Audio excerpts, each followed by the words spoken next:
Now to Canada, where Alberta has proposed a bill that would limit the use of medically assisted dying, commonly called MAID, and is known as voluntary euthanasia. It would be applied in the Canadian province solely for those with no hope of recovery. It seeks to prohibit doctors from raising MAID with patients and banning its public advertising in healthcare facilities. In 2021, Canada expanded access to medically assisted dying to people with serious, incurable illnesses or disabilities, even if their death is not reasonably foreseeable. Since then, MAID has reached a record high in 2023, accounting for about 1 in 20 deaths. Joining us now are Amanda Achtman from Dying to Meet You, along with Miriam Lancaster herself. Thank you both for joining us. Now, Miriam, let's start with you. First, can you briefly explain what happened when you went to the hospital? Well, what happened, I was taken out of the ambulance and wheeled into the ER. I was living in Vancouver at that time, and taken to a bed in the emergency ward. And the first person that I remember coming to speak to me was a young lady doctor. And this is where the story begins, because the very first thing she said to me was, "I would like to offer you MAID." And I was taken aback, even though I was already somewhat surprised that my day started with an ambulance ride. And I said, "No, thank you." Did you know what that was? Oh, yes. My husband, 3 years previously, had also been offered MAID. He turned it down. And just for our viewers, can you tell us a little bit about what that is? Well, my husband and I am both practicing Catholics. And there is no way that we are going to take measures to end our life. That is in the hands of the Lord. So he turned down MAID when he was in hospital. And a few years later, there I am in the same hospital, and I gave the same response. Amanda, can you tell our viewers about the work that you do and how you met Miriam?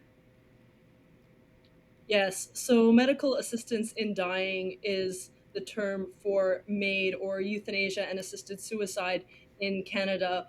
All of those who are opting for this are being killed by having a lethal injection administered by a doctor or nurse directly. And now in Canada, 1 in 20 deaths is the result of this premature hastening of an end of life. And so that is the suggestion that is being made more and more often to Canadian seniors. I was recently invited by the Bishop of the Diocese of Victoria to Vancouver Island, which is literally the euthanasia capital of the world. And while there, I met Miriam, but also others who shared with me experiences about unsolicited offers of euthanasia within the healthcare system.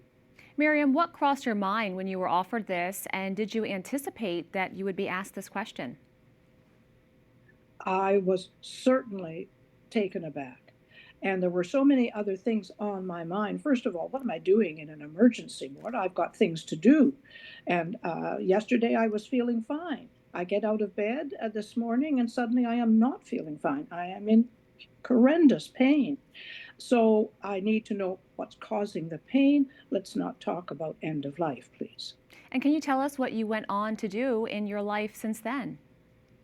Ah, well, I was in hospital, first of all in the emergency section of Vancouver General, and then moved out to the UBC hospital, where it was, by this time, they knew that I had a tiny crack in my sacrum. That's a little bone at the base of the spine. There's no surgery possible, so I was in bed with some exercises, of course, for 3 weeks.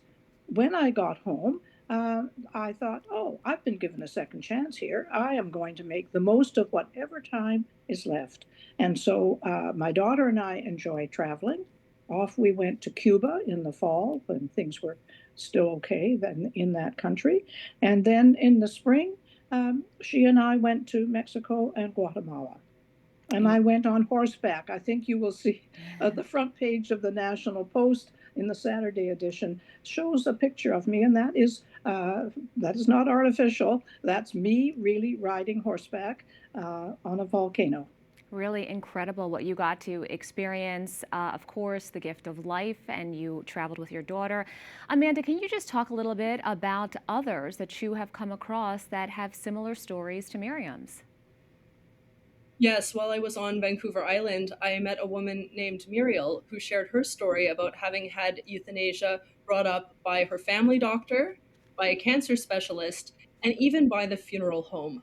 Now, bringing up euthanasia is not prohibited in Canada. According to the Canadian Association of MAID Providers and Assessors, the government funded group that is promoting this, there's no prohibition, and they stress that. However, what I would stress is that simply having euthanasia offered already kills a person because it deflates and defeats a person's sense of self worth, self esteem, and of value. And so I am so grateful. Miriam, you are a champ. Your story has gone totally viral in media all around the Yes. world because people are rightly outraged at the suggestion that you could have been uh, offered death when you have so much Mhm. life to live. I am so glad for your advocacy, and I hope it emboldens other seniors to speak out too. Amanda and Miriam, thank you both for coming on. You're most welcome.